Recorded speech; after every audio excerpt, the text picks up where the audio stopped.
Hi, I'm Sabrina Tabasso, and sorry for my voice. I did lose it from yelling on the lacrosse field so much. I'm also getting a little under the weather, so that doesn't help. I decided that I was going to do like a YouTube video, so audio and visual for my reflection assignment number 2 on week five's readings. So I decided to pick one reading to discuss in depth, and I also wanted to talk about how earlier in my life I used to play basketball. My father actually played basketball, and he's a gigantic sports fan, loves watching, telling me all these cool things about sports. And that's why I'm actually very familiar with who John Wooden is. I mean, who wouldn't be familiar with a Hall of Fame coach at UCLA who won multiple national championships at the Division I men's basketball level, and is also considered one of the best coaches in the world ever. So I was really excited that our required reading for week 5 began with one of Wooden's famous quotes, which is, "Good coaching is based purely on leadership." And another one of Wooden's famous quotes that, I've always been obsessed with was, "Sports don't build character, they reveal them." I've always been kind of using that quote to, since I was younger.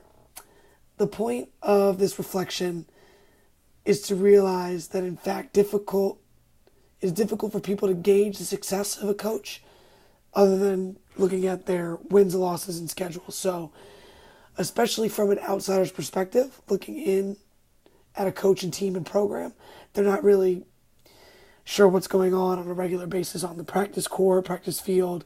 So they're kind of just seeing games and judging by statistics of wins and losses. So how do you decipher who is a great coach versus who's just an average coach? And I kind of enjoyed going through this reading in depth to kind of reflect on who I am as a coach, because in fact I do coach at the club level for lacrosse, the sport that I play here at Stony Brook. And I kind of found it very interesting that I could go over this reading and reflect on a famous coach such as John Wooden and kind of see how I can translate those skills into my coaching. So the reading actually lays out the roles and responsibilities of what we consider an exceptional coach.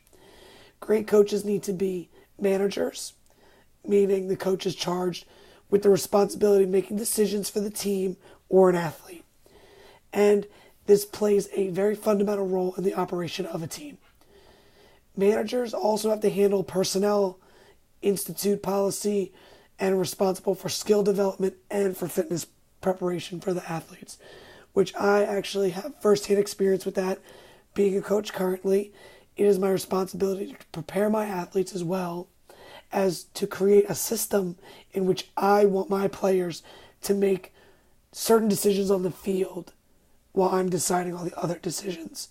So I kind of created a system, and I have expectations of what I expect my athletes to make decision-wise on the field.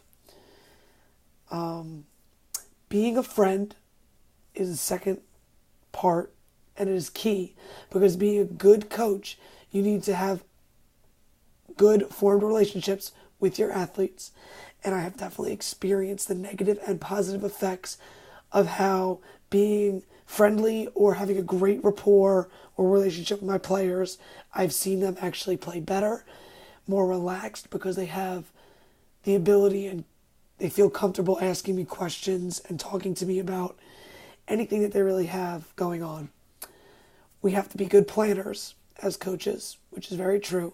Every matter that we have to plan out, like traveling, game plans, based on opposition personnel, our personnel.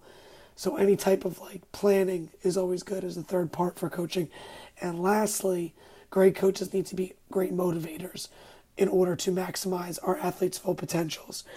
And I've definitely experienced in my career as an athlete that the more motivational my coach is, the optimal, the more that they would be able to get out of me as an athlete.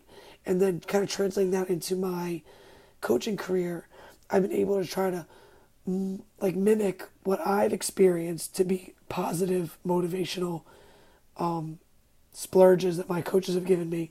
And I've been able to kind of take those and make them my own and see how I can motivate my athletes.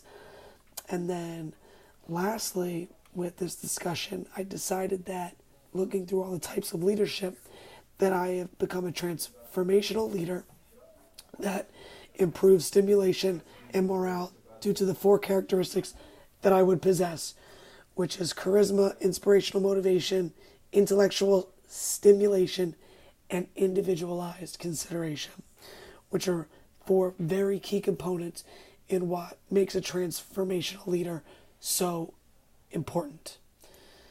Okay, thank you, and that is my week 5 entry, and my kind of rant on my reflection for week 5 reading on what makes great leaders and great coaches. All right, thank you.